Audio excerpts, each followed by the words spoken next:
you will start to see an economic collapse. It'll start in the bond market. It'll go into equity markets, then into economies, and I believe we're looking at a redo of the Great Depression, but this time a lot worse. Are you tired of overpaying for your gold, silver, and platinum bullion coins and bars? Then visit sdbullion.com today. SD Bullion was recently named the 177th fastest growing company in the United States by Inc. magazine. This is because they offer the absolute lowest prices in the industry and follow up with over-the-top customer service. So what are you waiting for? Go to sdbullion.com today and join more than 60,000 happy investors that save money on every precious metals purchase they make. Hey everyone, this is Elijah Johnson with silverdoctors.com, and with us today is Derrick Michael Reid. He's running for U.S. Senate in California. Derrick, thank you so much for joining us today. Thank you, Elijah, for having me. I've been a fan of yours for many years. Well, it's great to have you on, and you have an extensive bio. If you want to just take a minute for our viewers just to tell us a little bit what you're all about. Degreed engineer, practiced for 10 years. Degreed lawyer, practiced 10 years in litigation, 15 years in patent prosecution. I've homeschooled myself in military science, ending with actually leading combat, 200 warriors in an emulated environment. I've studied bullion banking finance markets for many years. I've actually transacted $100 million worth of financial assets. I'm also a student of domestic politics, international cultures, and geopolitics. I've been to Asia 12 times. And so I like to characterize it as 5 skills: problem-solving engineering, tactics and strategy, military scientist, patent attorney for understanding systems, bullion and banking for money flows, and geopolitics for understanding how societies relate to each other. Now, one of the topics that I'd like to discuss today is about the economy. Now, you talk about the economy and how it seems like it's inevitable that there's going to be an economic implosion. Why do you believe this? At some point in time, I can't tell you when, the dumping of treasuries from foreign forex reserves is going to overwhelm the Fed's ability to buy these bonds. And at that point in time, interest rates will trigger up, the dollar will devalue simultaneously, and you will start to see an economic collapse. It'll start in the bond market. It'll go into equity markets, then into economies, and I believe we're looking at a redo of the Great Depression, but this time a lot worse. Now, right now, they're trying to keep the system afloat. Bush deficit spent $4 trillion. Obama deficit spent $8 trillion. And I predict that Donald Trump will deficit spend $16 trillion. So you can see the exponential decay. They're using that as financial heroin to keep the system afloat. And it's hanging by a thread. That's why you did not see any meaningful spending cuts with Trump's tax bill. And even these farcical Republicans who raised a concern about no spending cuts were basically ignored. And the reason is, if they cut spending significantly, it will throw the economy into an immediate tailspin. They're trapped. I bet most of them know it, but they won't say anything about it. Now, do you think this is what we're seeing right now? I mean, with the 10-year Treasury yield, we're seeing it rising, and we're seeing, last week in the stock market, it was the worst week we've seen in 2 years. So do you think this collapse is happening right now? I can't tell you that this particular jitter is going to snowball. There's a reason why Trump has a Goldman Sachs guy at Treasury. He knows how to manipulate markets. These criminals really know how to do it. So if the bond rates start to go up too high, the Treasury Secretary is going to get busy. Okay, I mean, they've got the whole system rigged, and so I think they're monitoring it. Again, I have to look at foreign forex dumping as being the ultimate trigger. They've been doing some of it, but I don't think it's at the scale right now to where we will see a collapse, say, this year. Now, the Federal Reserve has devalued the dollar 97% since 1913. That's 100 years. You take that 3% and you automatically blow it up to a normalized 100% today. Well, they can just keep on sucking wealth from the people by devaluing the dollar, which devalues people's savings, wages, and pensions, so as to transfer wealth from the private sector to the government and the financial elite. So I don't believe that we're seeing an imminent collapse. I'm not seeing the bond rate take up. But if you notice, you only had a 25 basis point rise in the bond rate, and boom, there was a 1,000-point drop in the Dow. I mean, you can see the correlation going on.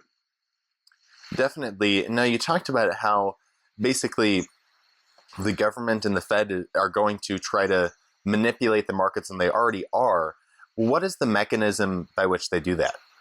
Well, the primary means in the equity markets and the commodity markets, such as gold and silver, is the futures. They go in and they slam the future prices down. That affects the current spot price. And so that's how they do it. It's basically futures and derivatives. That's basically how they do it. They don't do it with real gold or silver, selling a bunch of gold and silver. They do it through the futures market. They've been doing it for a long time. They're expert criminals. They know what they're doing. Now, besides the government manipulating the markets, it seems like, you've also talked about before how there are a lot of illicit gains from manipulating the markets, and banks do this as well. Can you explain what are the illicit gains they make? Yeah. I remember one time watching a real-time price movement, and they ultimately came in and slammed the price down. Okay, and you can always tell when they do it because it's a straight vertical drop. Nobody's selling to maximize their return on their short sales would do that, dumped so much. And I see right before it a couple little spikes. That is front-running triggering to their buddy saying, okay, we're all going to unload, get ready, get your shorts up, we're going to dump this, we're going to dump it down. So there's real sneaky communication. Now, I can't confirm this, and I want everybody to know is that I'm not smoking the fat cigar in the back room. I'm not in on the deals. I can't mind read. What I do is I look at facts, I build a nodal web. When the facts get repeated, it's a weighted nodal analysis, and from that, you can make guesstimates. So remember, this is all circumstantial evidence, best estimates of what's going on. That they manipulate all markets. Capitalism is dead. They manipulate all markets and currencies, and they do it habitually. It was kind of humorous for me to hear Trump say during his campaign that, well, China's the big currency manipulator. I'm sitting here looking at the Fed, going, is he kidding? But it was pandering the common folks. I get it. I think we all get it. Now, does this manipulation have to do with a wealth transfer? We were recently on Reluctant Preppers, and you talked about the main central theme of a lot of what you talk about. There's going to be this wealth transfer from the private sector to the government. Can you expand on this? Well, yeah, and it's fairly easy to understand. If the government deficit spends they create more dollars to do so. That means that the government's going to have a higher proportion of dollars, which means they have more financial power at the expense of the private sector. So when they deficit spend, they transfer wealth from the private sector to the government sector. And it's been going on now, 75 years or more? The deficit spending also creates inflation. This inflation devalues people's wages, savings, and pensions. Who gains from that? The financial elite. If you look at governments around the world, central banks, wars, markets, monetary systems, they are all set up to transfer wealth from the people to the financial elite. That was the common thread that I've discovered. And having now realized the causes of a lot of problems, I then set forth a comprehensive solution set. And what is that solution to prevent this wealth transfer? Oh, it's very complicated. Okay. We have to eliminate the national debt. We have to stop the wealth transfer. We have to stop the corruption in D.C. We have to restore the Constitution, and we have to restore the Republic, all at the same time. And I have like a 72-point itemized things of things that you need to do. First one out of the bat, you transfer the Fed. The Ron Powell people will love this. Nationalize it under Treasury so that it's no longer a private banking system there for the sole purpose of bailing out the too big to fail, too big to jail banks. That's a first step, for example. Another important thing would have to be a reformation of government. We have to eliminate the welfare state, get it back to the states as the Constitution intended. We have to translate our currency. Now, fiat's failed 600 and some odd times throughout history. Every single time the translation has been successful. This is a proven technique. And basically, you translate the dollar to another currency. And we have only two choices now. We can either go to the SDR and maintain the wealth transfer to the financial elite, because the SDR of the IMF is also a fiat currency. And in so doing, helps cement the elitist control over the world. Or we have to revert back to an intrinsic value currency. The best one that's known is gold. It's been trusted for 5,000 years. And you will perhaps then understand why China and Russia are looking at the actions of the Fed, the U.S. government, and they're buying gold hands over fist because they know at some point it's going to implode. And again, we got to look at that bond market and people and the Forex reserve. I mean, China could implode the world economy in a heartbeat, just boom, unload its treasuries, just like that. I mean, they have that capability now, and there's nothing that the U.S. can really do about it. I mean, we have put ourselves in jeopardy. Okay. They know what's going on. The bankers know what's going on. The average guy, I don't think he really understands the sophistication of it. But the wealth transfer has to do with taking wealth from the people and putting it into government and the financial elite. The financial elite controls the governments. And so what you're really doing is you're channeling power and wealth into a very few number of people. I heard a couple of weeks back, just on the fly, 3 people own as much wealth as half of the people in the United States. That's shocking. And that, the income inequality really started to kick off about 100 years ago when they created the Fed. Okay, that's when it started. And it has been continuing. And I don't see any politicians explaining to people why this is happening and fixing it. And I think it's because the banks and the financial elite have means of enriching politicians. Sure, there's the campaign contributions, but I think there's also some funny stuff. And I'm just going to go out here on a limb and understand I can't confirm any of this. Okay. I don't know. I think it was about 10 years ago, Hillary Clinton bought some cattle futures. She buys some. Banks turn around and say, we want another puppet. So they go into the futures markets, raise the price. She cashes in huge, okay, and she ends up in New York. I don't believe in coincidences that much.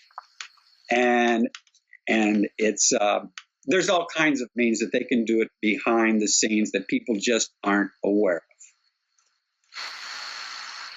Now, you've also talked about, if we don't stop this, that really it leads to financial enslavement. Can you expand on that?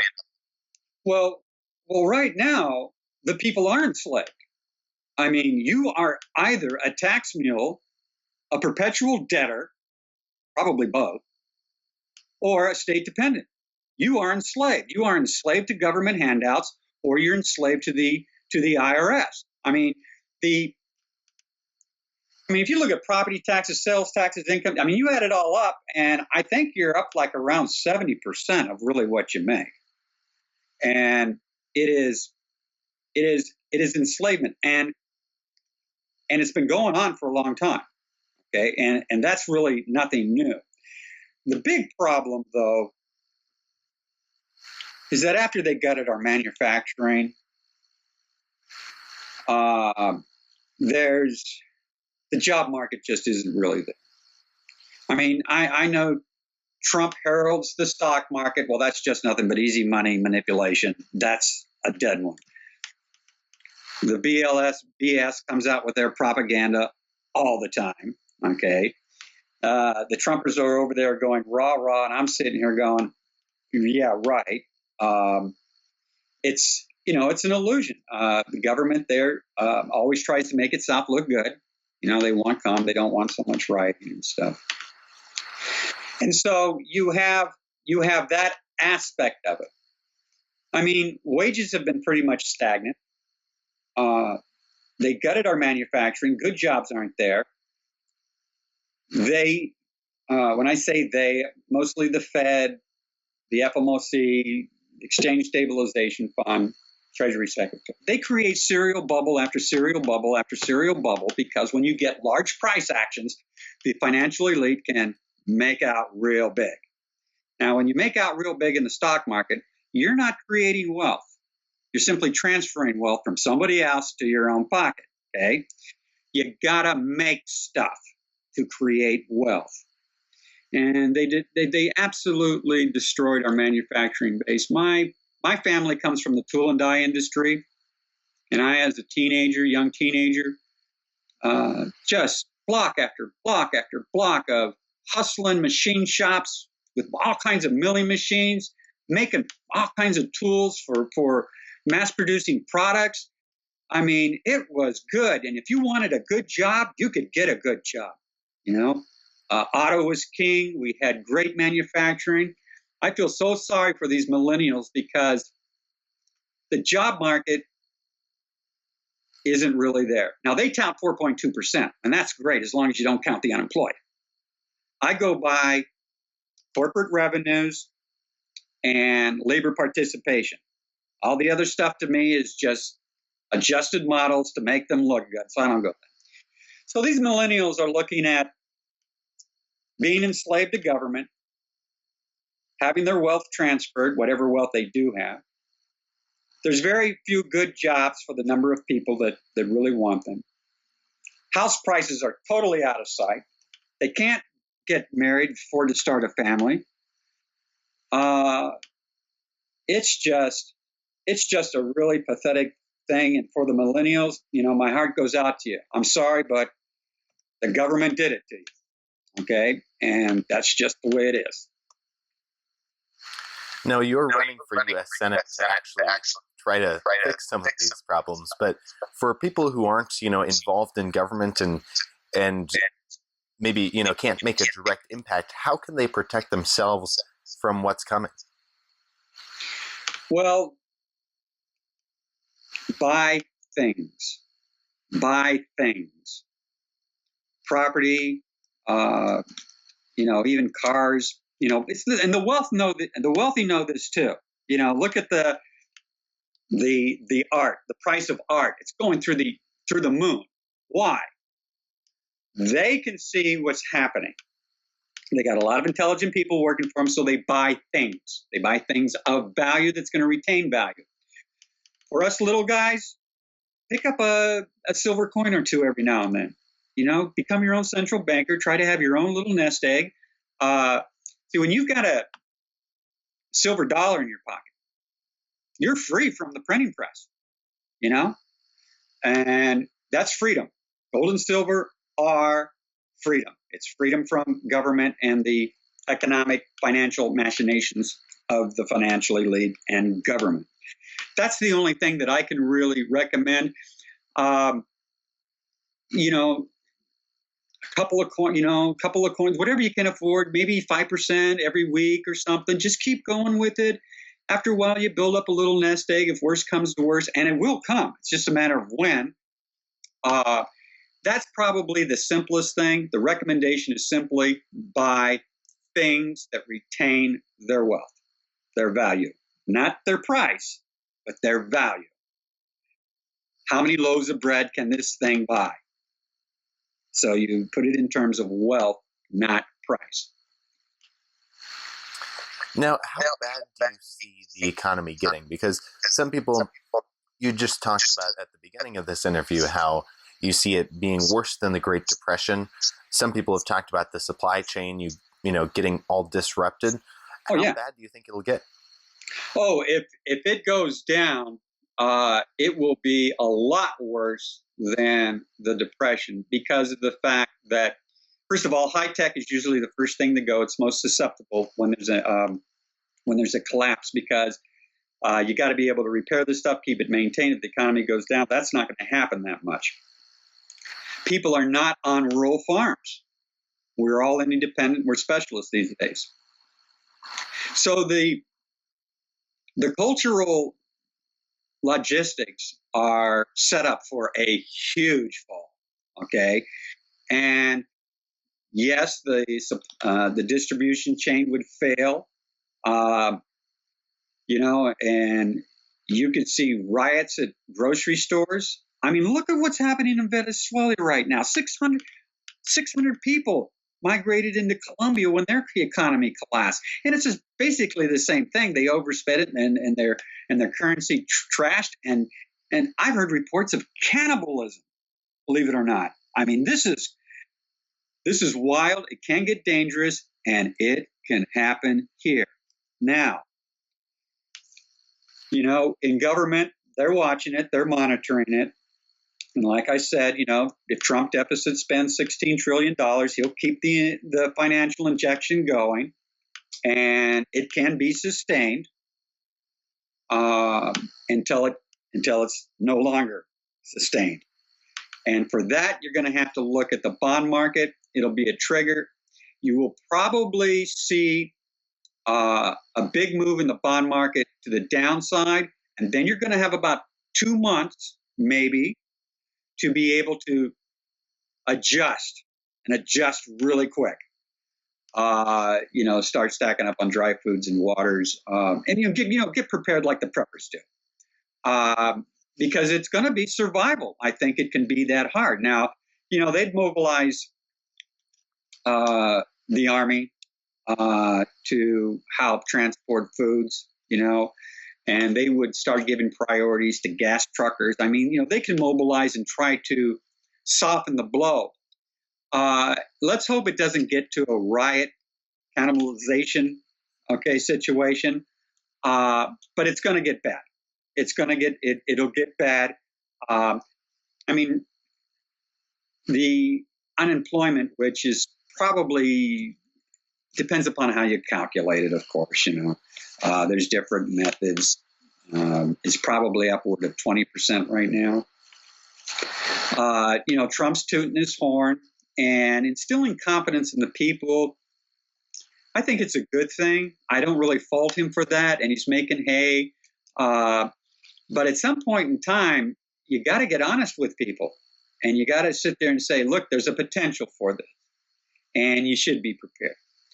I don't know what's going on in terms of centralized planning behind closed doors. I don't know what preparations to meet, but I can't believe that they're that naive not to realize the potential for economic implosion. It's going to happen. Okay. We don't know when. Trump has to, like I said, deficits spend $16 trillion, and we just may muddle through the Trump presidency. Okay.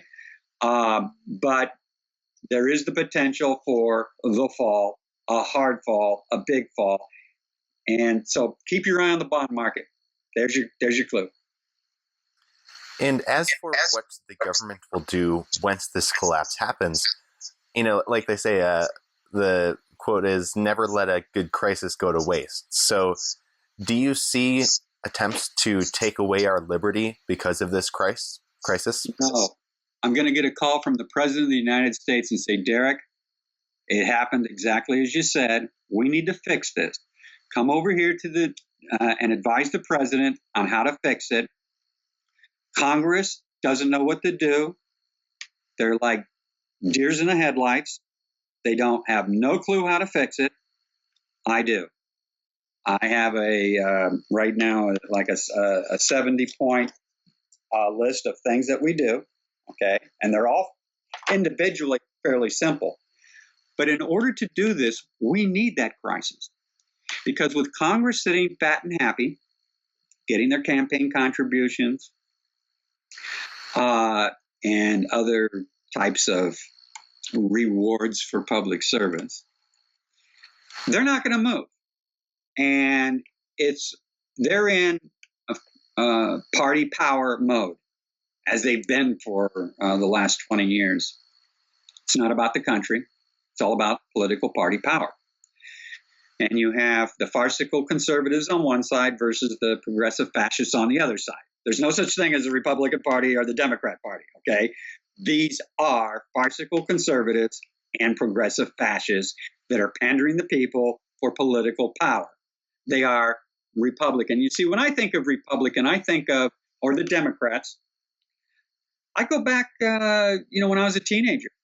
The noble liberals of the party of Jack Kennedy, who believed in protecting our liberties, helping the poor, avoiding wars, even though he did go into Vietnam. And the Republicans, try to get that balanced budget, be responsible.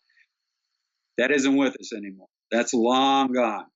The noble liberalism of the Democrat Party is morphed into progressive fascism. And the Republicans simply give up one principle after another to try to maintain their political power. That's where we're at. I would be afraid of the progressive fascists getting in control. These people are totally out of control. And they are the kind that says, well, we have to manage all these ants. So we're going to dictate every aspect of their lives because it's progressive and it's good for them. And it's good for everybody. And so I'd be more afraid of the Democrat Party declaring martial law than I would the Republicans. I think they're a little bit more tied to our founding father roots, our Constitution. But, in emergencies, they too can go. I mean, what's Donald Trump going to do? How's he going to fix this? So it is a concern about martial law. But that's why everybody should be packing. The last defense to our freedoms and liberties is the Second Amendment.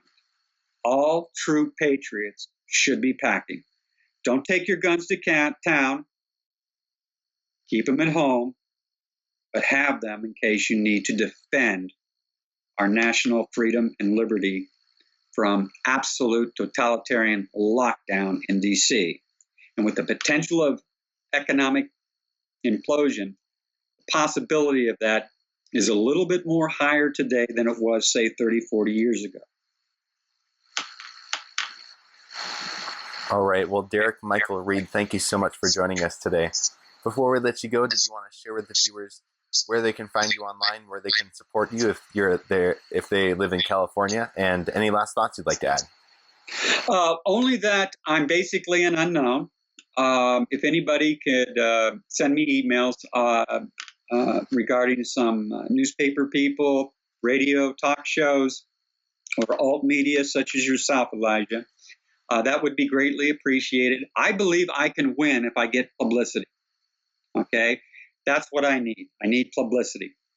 My website is derrickmreid.com. My PayPal and email address is liberines@yahoo.com. I analyzed the world for 20 years. I wrote hundreds and hundreds of memorandums. I've been published around the world. That information is uploaded into my blog as background information. And so all of the stuff that I'm saying, which is on in the position section, is backed up. I mean, you can find this stuff. And the blog is, I think, well together. I do everything myself. I even turn on Skype. So I do it all myself. And if any of you out there would like to support my candidacy, give the government an inside guy who can fix things, I'd appreciate it. Thank you very much, Elijah, for allowing me to come on. It was an honor and a pleasure. Well, we really appreciate you coming on and giving us your time. Thank you very much. Bye-bye.